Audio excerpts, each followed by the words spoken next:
My stepson accidentally called me mom in front of his birth mother and she accused me of stealing her child. She didn't expect him to defend me instead. Laura's face went white, then red, then crumpled completely. Other parents stared as she rushed toward the bathroom, shoulders shaking. Jacob looked like he wanted to disappear into the floor. What was I supposed to do? Correct him in front of his judges? 2 years earlier, I married Michael, a divorced dad with the sweetest kid imaginable, Jacob. He was 10 when I entered their lives. Quiet but curious, with Michael's dark eyes and a smile that could melt hearts. I'd been single for years, focused on my marketing career, never thinking about kids until I fell for both of them. Michael's ex-wife Laura lived 3 hours away. She saw Jacob every other weekend. Standard custody stuff. Their divorce had been messy. She'd felt Michael prioritized work over family, while he felt suffocated by her need to control every household decision. They'd worked hard to stay civil for Jacob's sake. Laura was an ER nurse, dedicated to saving lives but often working shifts that conflicted with her custody weekends. She'd grown up bouncing between divorced parents herself, never quite belonging anywhere. Her own stepmother had been cold and distant, treating her like an unwelcome reminder of her father's previous marriage. Understanding her background helped explain the intensity. Laura had sworn she'd never let another woman treat her child the way she'd been treated. At the time, Michael thought she was being dramatic. Looking back, it was the first warning sign that she saw any stepmother as an automatic threat. The thing that mattered most to me was making Jacob feel secure and loved. I'd heard step-parent horror stories, trying too hard or not enough, so I was determined to let our relationship develop naturally. Never pushed him to call me anything specific, never tried to replace his mom, just focused on being a safe adult who genuinely cared. But there was this tiny detail that should have been my first warning. Every custody exchange, Laura made subtle comments about his clothes, haircut, backpack, anything suggesting I'd had input in his daily life. His hair looks different, she'd say, running fingers through it. I usually take him to my stylist, who knows exactly how he likes it. New shoes got noticed too. I always buy his sneakers a half size bigger because I understand how fast his feet grow. The comments weren't mean-spirited, just pointed enough to establish that she knew things about her son I was still learning. She'd ask about homework in ways that suggested she knew his teacher's expectations better than anyone else. When he mentioned enjoying meals I'd cooked, she'd nod politely but remind him about the special dinner they'd made, just the two of them, the previous weekend. At first I brushed it off as normal protective mom instincts. Laura had been Jacob's primary parent before the divorce. It made sense she'd noticed changes in his routine. I figured she was adjusting to sharing parental responsibilities with someone new. But the comments got more pointed as months passed. When Jacob mentioned I'd helped with his science project, Laura made sure to tell him she'd helped with all his previous projects and knew exactly what teachers expected. When he came home excited about a recipe we'd tried, she'd remind him of all the special meals they used to make as a family. It felt like territorial marking, making sure Jacob understood I was temporary while she was permanent. Then a second thing happened that complicated everything. Jacob started opening up to me about things he'd never discussed with Michael, school drama with kids who excluded him from lunch tables, friendship problems with his best friend who'd started hanging with older kids, worries about whether he was smart enough for advanced math. I became his safe space for growing up conversations, partly because I was female and could offer perspectives Michael couldn't, partly because I was newer to his life, without the complicated history that builds up between parents and children over years. Michael was thrilled Jacob felt comfortable talking to me, especially about topics that made him embarrassed. But it created an interesting dynamic where I was becoming more integrated into his emotional support system than typical step-parents. When he had nightmares, he'd knock on our door asking for me specifically. When nervous about presentations, he'd ask me to help him practice because I didn't make him as nervous as dad did. He never called me mom during this period, usually just used my first name or didn't call me anything when he needed attention. But our bond was deepening in ways that felt natural and healthy. I started attending soccer games and school events, cheering from sidelines and taking photos to send Michael when work kept him away. Other parents assumed I was Jacob's mother, making conversation about our kids and parenting strategies. I'd politely correct them. I was his stepmother, but many didn't see much difference. Meanwhile, Laura's comments were escalating beyond casual observations. She started questioning Jacob about our conversations. What did we talk about when Michael wasn't around? Was I giving advice about things he should discuss with her instead? When Jacob mentioned I'd helped him understand some growing up questions he felt embarrassed to ask his dad about, Laura had a 45-minute phone call with Michael about appropriate boundaries. She argued that certain discussions should wait until Jacob was with her, where she could provide the correct information and context. The conversation got heated. Michael pointed out that kids don't schedule questions around custody arrangements, and that Jacob was clearly benefiting from having another trusted adult to talk to. But I could tell the criticism was wearing on him. He started seeming stressed during exchanges, carefully monitoring conversations to avoid drama. I tried staying out of the conflict. When Laura made passive-aggressive comments about my involvement, I'd smile politely and redirect to neutral topics. When she questioned my decisions during Michael's custody time, I'd defer to him and let him handle explanations even when I felt like hired help instead of family. The stress affected my relationship with Jacob too. I became overly careful about social media photos that included him, knowing Laura scrutinized everything. I second-guessed simple decisions like extra weekend bedtime or after-school ice cream, wondering how she'd interpret these choices. Michael noticed my increasing caution and asked if I was okay. I explained that every interaction with Jacob felt evaluated and judged, making it hard to be natural and spontaneous. He was frustrated that Laura's behavior was affecting our family dynamics, but concerned about escalating conflict by addressing it too directly. Maybe I was overreacting to what felt like constant scrutiny. That's what I told myself when Laura started texting Michael detailed questions about Jacob's routine whenever he was with us. Bedtime, breakfast, homework help, teacher contact, outdoor time. At first, Michael answered thoroughly, viewing her attention as admirable parenting even if excessive. He'd dealt with Laura's intense involvement in every aspect of Jacob's life since before their divorce, learning to provide information without getting defensive. But questions became more pointed and frequent. She wanted specifics about household rules, disciplinary approaches, even marriage details that didn't relate to Jacob's well-being. Did we argue in front of him? Did I have friends over when he was home? Did we maintain appropriate boundaries about adult conversations around children? My friends thought I was being being oversensitive when I mentioned feeling judged. Rachel from work said all divorced parents went through adjustment periods with new partners. My sister suggested Laura would eventually relax once she realized I wasn't undermining her relationship with her son. Everyone said it wasn't a big deal. Blended families always required time and adjustment, but the constant questioning was affecting my confidence and making me feel under surveillance in my own home. The situation reached a breaking point when Laura started calling Jacob directly to ask detailed questions about his day, meals, activities, and emotions while he was supposed to be enjoying time with his father's family. These calls lasted 30 to 45 minutes and left him feeling interrogated and anxious about providing the right answers. I watched him pace our kitchen one evening, phone pressed to his ear, carefully explaining what he'd eaten for dinner and whether he'd finished homework before watching TV. When he hung up, he looked exhausted and worried, like he'd completed a difficult exam rather than talk to someone who loved him. That's when I realized Laura's need to monitor and control wasn't just affecting me. It was putting tremendous pressure on Jacob to be a perfect child who never gave his mother reason to worry about his care in our home. All I wanted was to love this kid and help him feel secure in our blended family. Somehow it became a careful dance around someone else's insecurities. Receipt number 1 was small but hard to ignore when I found Jacob crying in his room after a weekend visit. He'd mentioned that I'd been teaching him basic cooking: scrambled eggs, grilled cheese, simple pasta. Michael and I thought these were valuable life skills. We'd started because Jacob showed interest in dinner prep, and I enjoyed our one-on-one kitchen time talking through whatever was on his mind. But when Jacob enthusiastically told his mother about making his favorite breakfast alone, Laura responded with tears. She'd always planned to teach him those recipes when he was older. Now those special mother-child moments were ruined because I'd gotten there first. She'd explained that certain experiences belong to mothers and children. By learning these skills from me instead of waiting for her, he'd taken something precious from their relationship. Jacob was devastated that he'd accidentally hurt his mother by developing independence. Through his tears, he asked if he should pretend not to know how to make eggs so his mom could still teach him, or if he should stop cooking with me to avoid more conflicts. This 11-year-old was trying to manage adult emotions and protect everyone's feelings by limiting his own growth. He felt guilty for enjoying our time together because his mother made him feel like his development was somehow betraying their relationship. When Michael called Laura to discuss this, she turned it around on us. If I was really concerned about Jacob's well-being, I'd be more careful about not encroaching on experiences that belonged to his real parent. Cooking lessons were intimate bonding activities reserved for biological mothers and children. The word real stung more than I wanted to admit. Receipt number 2 made denial harder when Jacob started asking questions that revealed his confusion and anxiety about family dynamics. He wanted to know if loving me meant he loved his mom less, as if affection were finite and had to be rationed between competing adults. He wondered if enjoying time with me made his mom sad, and whether he should feel guilty about looking forward to our grocery trips or evening neighborhood walks. He asked if I'd still be his stepmom if his parents got back together, seeming genuinely worried I might disappear if family circumstances changed. When I assured him Michael and I were married permanently, he seemed relieved, but then asked if that meant his mom would always be sad about not having the family she used to have. These weren't questions a kid should ask. They showed that Laura's emotional reactions were creating deep anxiety about his place in both households and his right to form natural bonds with caring adults. The most heartbreaking question came on a quiet Sunday morning while we made pancakes. Out of nowhere, he asked if his mom would be happier if I wasn't part of their family anymore, and whether Michael would understand if I moved away to make things easier for everyone. This child was contemplating sacrificing relationships that brought him joy and stability to manage an adult's emotional reactions to circumstances beyond his control. Michael was getting frustrated too, but reluctant to create more conflict that might affect their custody arrangement. He'd heard stories about ex-spouses using parental alienation tactics when threatened, and worried about making things worse by confronting Laura too aggressively. But something had to change when Jacob started having physical anxiety symptoms around custody exchanges. Stomach aches the morning he was supposed to go to his mom's house, withdrawn behavior the day before transitions between households, clearly anxious about navigating emotional landmines around simple family interactions. I suggested maybe I should step back from certain activities until Laura felt more secure. Michael was strongly against this, arguing that rewarding her unreasonable behavior with concessions would only encourage escalation and teach Jacob that love was dangerous and had to be hidden. We were caught in an impossible situation. Receipt number 3 ended the debate about whether Laura's behavior was normal when she showed up at Jacob's school unannounced to check on his academic progress during a week when he was with us. The teacher was confused because Laura wasn't supposed to have custody that week, and Michael hadn't authorized any school visits. When the school called to verify Laura was allowed to meet with Jacob's teacher, they discovered she'd been calling regularly to ask about his behavior, grades, and social interactions during periods when he was in our care. She'd also been asking teachers whether Jacob ever mentioned me, what he said about our household, and whether his academic performance differed during weeks with his dad versus weeks with her. The school counselor called Michael to express concern that Jacob was being put in the middle of adult conflicts. They'd noticed he seemed anxious about discussing home life and was reluctant to mention activities involving me, even in casual contexts. This was when I realized Laura wasn't just insecure about my relationship with Jacob. She was actively monitoring and questioning his interactions with me through third parties, treating our household like a hostile environment needing supervision and control. Michael was furious about the unauthorized visits and calls. He called his lawyer about modifying their custody agreement to include provisions about school communication and boundaries around monitoring Jacob's life in both households. But before legal action could be taken, I discovered something that changed everything I thought I knew about the situation. I was cleaning out Michael's home office to surprise him by organizing his paperwork when I found a folder labeled custody documents that had fallen behind his filing cabinet. Inside were legal papers I'd never seen before. Not just the divorce decree I knew about, but correspondence correspondence between lawyers that dated back to before Michael and I had even met. The papers revealed that Laura had tried to get primary custody of Jacob during their original divorce proceedings. She'd argued that Michael's work schedule and frequent business travel made him an unsuitable primary parent, and that Jacob would be better served living with her full-time with Michael getting standard visitation rights. But here's what made my blood run cold. Michael had counter-argued that Laura was emotionally unstable and had been seeing a therapist for what his lawyer described as possessive and controlling behaviors regarding the child that were affecting the minor's emotional development. The documents included a psychological evaluation that Laura had been required to undergo as part of the custody proceedings. The evaluator had noted concerns about her difficulty accepting that the child could form healthy attachments to other caregivers, and recommended that the mother would benefit from continued therapy to address anxiety and control issues that may interfere with co-parenting relationships. There were pages of documented incidents where Laura had become disproportionately upset about normal childhood activities, Jacob enjoying time with babysitters, forming friendships with classmates whose parents she didn't know, even bonding with his preschool teacher. The evaluator had specifically noted that Laura seemed to view any positive relationship in Jacob's life as a threat to her maternal bond. Most shocking of all was a letter from Laura's own therapist to the court, stating that while Laura was a loving mother, she struggled with abandonment fears stemming from her own childhood experiences that manifested as attempts to control and limit her child's relationships with others. Michael had never told me any of this. The final document in the folder was the most recent, a letter from Laura's current attorney to Michael's lawyer, dated just 3 weeks earlier. It outlined a new strategy for challenging our custody arrangement, but this time with a different approach. Instead of claiming Michael was unfit, they were planning to argue that I was creating parental alienation by encouraging Jacob to view me as a replacement mother figure. The letter detailed their plan to gather evidence of my inappropriate boundary violations, including testimony from school personnel, documentation of Jacob calling me mom, and expert witness testimony about the psychological damage caused when step-parents usurp the role of the biological parent. But the most devastating part was a handwritten note stapled to the back of the letter, apparently from Laura to her attorney. Lisa doesn't know that Jacob started calling her mom because I told him to. I suggested it during one of our phone calls, hoping she'd be stupid enough to encourage it instead of correcting him. Now we have proof that she's trying to replace me. I sat in Michael's office, staring at that note, trying to process what I was reading. Laura had manipulated her own son into calling me mom as part of a legal strategy to prove I was overstepping boundaries. Every time Jacob had called me mom, and I'd smiled or responded naturally, I'd been unknowingly participating in her trap. The innocent moments I'd treasured, when he'd run to me after a bad dream calling me mom, when he'd introduced me to his friends as my mom Lisa, when he'd written a Mother's Day card addressed to the best mom, had all been orchestrated by his biological mother as evidence against me. She'd been willing to confuse and manipulate her own child's emotions to build a legal case. My hands were shaking as I photographed every document in the folder. I needed Michael to explain why he'd hidden this from me, but I also needed evidence in case Laura tried to destroy the papers. When Michael came home that evening, I was sitting at the kitchen table with printouts of everything I'd found. "We need to talk," I said, sliding the documents across to him. His face went pale as he recognized what I'd discovered. "Lisa, I can explain. You knew she was manipulating Jacob into calling me mom. You knew she was building a legal case against me, and you didn't think I deserved to know any of this?" Michael sank into the chair across from me, looking older than I'd ever seen him. "I was trying to protect you," he said quietly. "If you'd known what she was doing, it would have changed how you acted around Jacob. You might have started correcting him or pulling away from him, which is exactly what she wanted. So instead, you let me walk around thinking I was building a genuine relationship with my stepson, when really I was being set up. Your relationship with Jacob is genuine," Michael said firmly. "What Laura suggested might have planted the seed, but Jacob's feelings for you are real. Kids don't fake the kind of attachment he has to you." "But how can I trust that? How can I trust any of it now?" Michael reached across the table and took my hands. "Because I've watched you two together for 2 years. I've seen how he lights up when you walk into a room, how he seeks you out when he's upset, how he talks about you to his friends. Laura might have suggested the word mom, but she didn't create his love for you." I pulled my hands away. "Why didn't you tell me about the custody evaluation? About her history of trying to control his relationships? Because I hoped things would be different with you." Her therapist said she was making progress, and I thought maybe having some distance and seeing Jacob happy in our home would help her accept that he could love more people without loving her less. But instead, she escalated into actively sabotaging our relationship. "Yes, and I should have warned you what we were dealing with. I'm sorry." I stared at the documents spread across our table. "There's more, Michael. According to this letter, she's been planning a new custody challenge. She wants to claim I'm alienating Jacob from her." Michael's jaw tightened as he read the attorney's letter. "This is insane. Anyone who spends 5 minutes with Jacob can see that we encourage his relationship with his mother. But we don't have proof of that. We just have proof that her son calls me mom, which is apparently exactly what she wanted." The implications were staggering. Every natural moment between Jacob and me had been weaponized. Every time I'd responded positively to him calling me mom, I'd given Laura ammunition for her argument that I was trying to replace her. "What do we do now?" I asked. Michael was quiet for a long time, studying the papers. "We get our own attorney. We document everything. Her manipulation, her unauthorized school visits, her attempts to control Jacob's relationships, and we pray that a judge can see through her games. But what about Jacob? How do we tell him that his mother has been using him as a pawn in a legal strategy?" "We don't," Michael said immediately. "He's 12 years old. He doesn't need to know that his mother manipulated him. It would destroy his trust in all of us." I understood Michael's reasoning, but keeping this secret felt like another form of manipulation. How could we have an honest relationship with Jacob while hiding something this significant about his mother's behavior? "So we just pretend none of this happened? We protect Jacob from adult problems that aren't his responsibility to solve," Michael said. "But we also prepare to defend our family against someone who's willing to use her own child as a weapon." The next few weeks were a nightmare of legal consultations and strategic planning. Our attorney, a woman named Patricia who specialized in high-conflict custody cases,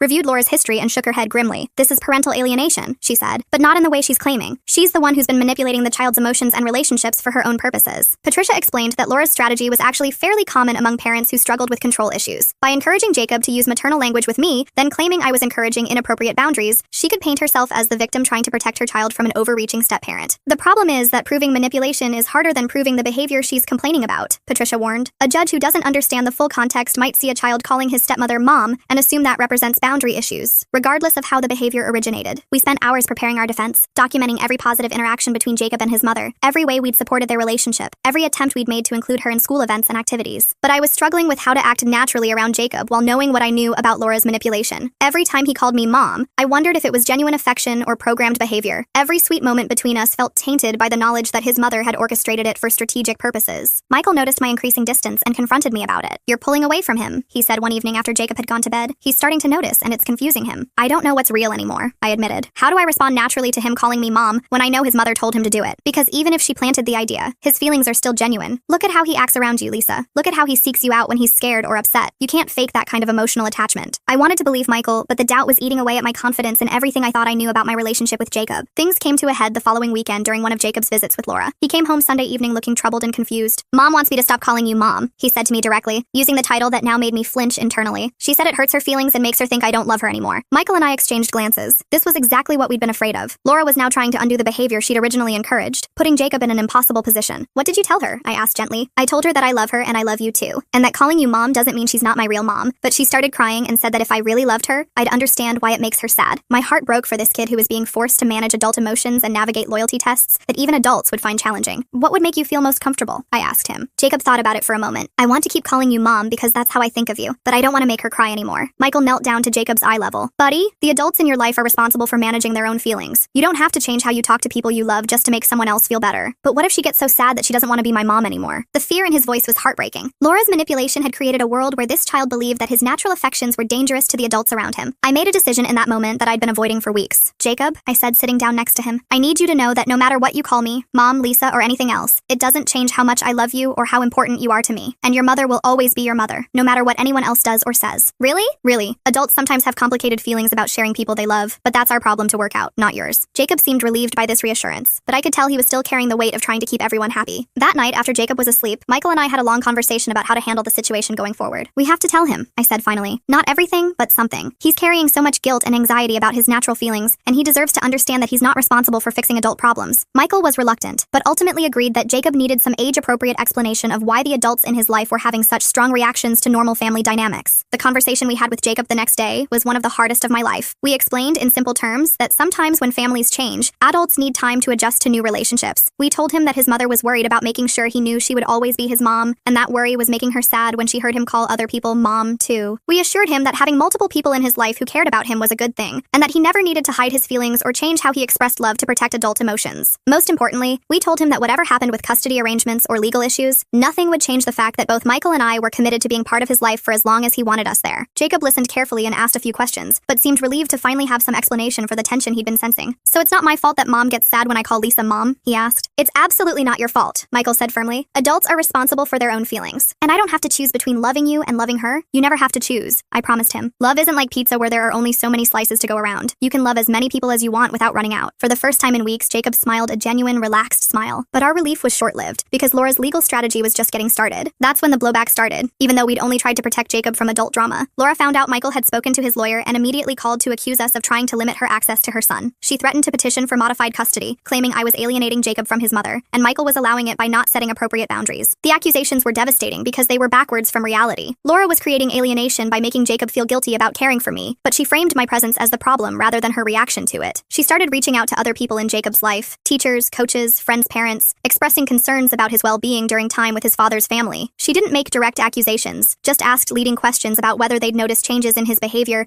that might indicate problems at home. People I trusted took her side without understanding the full situation. Jacob's soccer coach mentioned to Michael that Laura seemed really concerned about things going on at our house, suggesting maybe we all needed to communicate better. My own mother started asking careful questions about whether I was moving too fast in assuming a parental role. She'd heard from someone in Laura's extended family that there were boundary concerns and wanted to make sure I wasn't putting Jacob in an uncomfortable position. Even Michael's parents began making subtle suggestions about being sensitive to blended family complexities and respecting the biological parents' feelings. Jacob could sense the tension even when adults tried hiding it. He started walking on eggshells around me, clearly afraid that showing affection would cause more problems with his mom. I felt like I was being erased from his life to appease someone else's insecurity. Annoying turned expensive when Laura hired a family law attorney and filed for modified custody, claiming Jacob's best interests weren't being served in an environment where inappropriate parental boundaries were maintained. She wasn't seeking to reduce Michael's custody time, just required that I have limited involvement in parenting decisions and that all school communication go through her as primary parent. She wanted court-ordered family counseling to address what her lawyer called parental role confusion and loyalty conflicts, allegedly harming Jacob's emotional development. Now it wasn't just hurt feelings or awkward dynamics. It was legal fees, court hearings, and the possibility that our family structure could be legally restricted based on one person's inability to accept that her child could love more than one maternal figure. The custody evaluation process was grueling. A court-appointed psychologist interviewed each adult separately, observed interactions between Jacob and both parents, reviewed school records and communications, and ultimately had to decide whether my presence was beneficial or harmful. I sat in a sterile office explaining to a stranger why I loved my stepson, how I'd tried supporting his relationship with his mother, and whether I understood the difference between being a step-parent and trying to replace his biological parent. Meanwhile, Jacob was being asked about loyalty and preference that no child should have to answer. Did he love his mom more than me? Did he wish I wasn't part of his life? Did he feel pressured to choose between adults who cared for him? The evaluation ultimately found no evidence I was harmful to Jacob's well-being. In fact, the psychologist noted that Jacob seemed more anxious when discussing his relationship with me than other life aspects, suggesting he'd been taught to feel conflicted about caring for his stepmother. The court denied Laura's petition and recommended family counseling to help all adults support Jacob's relationships with everyone who loved him. But winning in court didn't solve the underlying problem. And then I found the one thing I wasn't supposed to see that changed everything. Jacob had left his journal on the kitchen counter after a school assignment, and it fell open to a page where he'd written about his biggest worry. In his careful 11-year-old handwriting, "I'm scared that if I love Lisa too much, Mom won't want to be my mom anymore. But I'm also scared that if I don't love Lisa enough, Dad will be sad, and she'll leave like Mom left Dad." The entry continued with heartbreaking details about how he tried managing everyone's emotions, showing different levels of affection depending on who was watching, carefully monitoring his own feelings to make sure he wasn't hurting anyone by caring too much or too little. This child was living in constant anxiety about whether his love for adults was acceptable or dangerous. He was 11 and felt responsible for managing adult relationships and protecting everyone's feelings at the expense of his own emotional authenticity. After that, everything shifted in my perspective about what needed to happen, which brings me to that science fair night that forced everything into the open. I went in calmer than I felt to Jacob's 6th grade science fair, where he was presenting a renewable energy project we'd worked on together over several weeks. Michael was coming straight from work to meet us there, but I arrived early to help Jacob set up and calm his presentation nerves. Laura was already there when we arrived, chatting with other parents and photographing Jacob's project. She greeted us politely but coolly, the way she'd been doing since the custody battle ended. Jacob seemed tense, clearly aware of adult undercurrents but trying to focus on his big night. I led with the simplest approach, supporting Jacob's success while minimizing drama that might affect his evening. I stayed in the background while he explained his project to judges, took photos when Laura wasn't already taking them, and tried to be present without creating any appearance of competition. Everything was going well until one judge asked about his inspiration for choosing renewable energy. Without thinking about who was listening, he launched into an enthusiastic explanation about how I'd shown him documentaries about climate change and helped him understand the science behind solar and wind power. "My mom really helped me understand how important this stuff is for my generation," he said, gesturing toward me with obvious pride and affection. The word mom hung in the air like a bomb waiting to explode. Laura's face went white, then red, then crumpled into pure devastation. Other parents listening to Jacob's presentation looked confused, glancing between Laura and me as they tried figuring out family dynamics. Jacob realized his mistake immediately and looked panic-stricken, his excitement about his project completely destroyed by one innocent word. Laura excused herself and walked quickly toward the bathroom. I could see her shoulders shaking as she left. I followed to make sure she was okay and found her sobbing in the hallway. When she saw me, grief transformed into anger. "How could you let this happen?" she demanded through tears. "He's my son. I'm his mother. You can't just take that away from me." I tried explaining I'd never asked Jacob to call me mom, that it wasn't something we'd planned or encouraged, but Laura was beyond listening. She accused me of deliberately undermining her relationship, of stealing moments and milestones that belonged to her, of confusing him about who his real family was. "He's been calling you mom behind my back, hasn't he?" she said. "You've been letting him think of you as his mother instead of teaching him that I'm the only one who deserves that title." The accusation was partially true. Jacob had started calling me mom occasionally when we were alone, and I hadn't corrected him because it felt natural and sweet, but I'd never encouraged it or made it a requirement, and certainly never intended for it to happen in front of Laura. I apologized for her pain and tried reassuring her that I understood she was Jacob's mother, and nothing would ever change that. But my words seemed to make her more upset, as if my attempts at comfort were further evidence I was trying to take her place. The confrontation lasted about 20 minutes, with Laura alternating between tears and anger, while I tried finding some way to make things better. Other parents were starting to notice, and I worried about how it would affect Jacob if the scene continued in such a public space. Finally, Michael arrived and found us in the hallway. Laura immediately turned to him and demanded he do something about the situation, make me understand I was overstepping boundaries and hurting their son by allowing him to see me as a replacement mother. Michael tried calming everyone down and suggested we continue the conversation privately after the science fair, but Laura wasn't willing to wait. She wanted immediate assurance that I would stop allowing Jacob to call me mom, and that we'd establish clearer boundaries about my role. I found myself agreeing to ask Jacob to use my first name instead of mom, especially when his mother was present, just to de-escalate and get us through the rest of his school event. Michael looked unhappy with this concession, but didn't contradict me in front of Laura. We returned to the science fair and managed to get through the rest of the evening, but the damage was done. Jacob was quiet and subdued, clearly upset that his moment of pride had turned into family drama. Laura stayed on the opposite side of the room from me, and Michael seemed frustrated with everyone involved. When we got home that night, Jacob was furious with me for agreeing to Laura's demand about the name issue. "Why do you care more about her feelings than about me?" he asked, tears streaming down his face. face. I thought you loved me, but now you're saying I can't even call you what feels right because it makes her sad. Michael was equally upset, arguing that I'd essentially validated Laura's position that my relationship with Jacob was inappropriate or threatening. He felt like I'd thrown our family under the bus to appease his unreasonable ex-wife, and that I'd taught Jacob his feelings mattered less than adult politics. But I was thinking about that journal entry I'd seen, about a little boy who felt responsible for managing everyone's emotions and protecting all the adults in his life. I wondered if asking him to modify how he addressed me in certain situations was actually protecting him from impossible loyalty conflicts. The conversation went late into the night, with all three of us exhausted and emotional by the end. It didn't look like TV justice, but something important had shifted in our family dynamics that night. We couldn't go back to pretending that Laura's insecurity wasn't affecting Jacob's ability to form natural relationships with people who loved him. Here's what actually changed. Michael called Laura the next day and told her that while he understood her feelings about the mom situation, he wouldn't allow her discomfort to limit Jacob's relationships or force him to hide his affections to protect adult egos. He explained that Jacob calling me mom sometimes was his choice, not something we'd encouraged or required, and that trying to control how he expressed feelings would only create more anxiety and confusion. He offered family counseling sessions that included all of us, but made it clear that any future attempts to legally limit my involvement in Jacob's life would be met with strong opposition. Laura initially resisted, but the custody evaluation had made it clear her previous tactics weren't successful, and that continued conflict would only hurt Jacob more. She reluctantly agreed to try counseling, though she maintained she'd never be comfortable with Jacob calling anyone else mom. The counseling sessions were difficult but eventually productive. Laura was able to acknowledge that her fears about being replaced came from her own childhood experiences with divorce and step-parents, and that projecting those fears onto Jacob wasn't fair to him. I was able to explain that I'd never intended to compete with her or minimize her importance in Jacob's life, and that I was willing to be more mindful about situations that might trigger her insecurity while still maintaining authentic relationships with him. Most importantly, Jacob learned that he didn't have to manage adult emotions or hide his feelings to keep peace in the family. He was allowed to love all of us in whatever way felt natural to him, and the adults in his life were responsible for working out their own issues without putting him in the middle. Now, 2 years later, Jacob still calls me mom sometimes and Lisa other times, depending on the situation and how he's feeling. Laura still gets uncomfortable when it happens in front of her, but she doesn't make him feel guilty about it anymore. Michael and I have learned to support Jacob's relationship with his mother, while also maintaining our own family bonds. The science fair project, which started this whole crisis, won second place in the school district competition. Jacob was proud of his achievement and proud that all three of his parents were there to celebrate with him, even if the dynamics were complicated. We're not a perfect blended family, but we're a functional one where a child gets to experience multiple sources of love without having to choose between them. Laura will always be Jacob's mother, and nothing will ever change that. But I'm also part of his family now, and I've earned the right to be called whatever feels authentic to him in our relationship. He calls me mom because he wants to, not because anyone taught him to.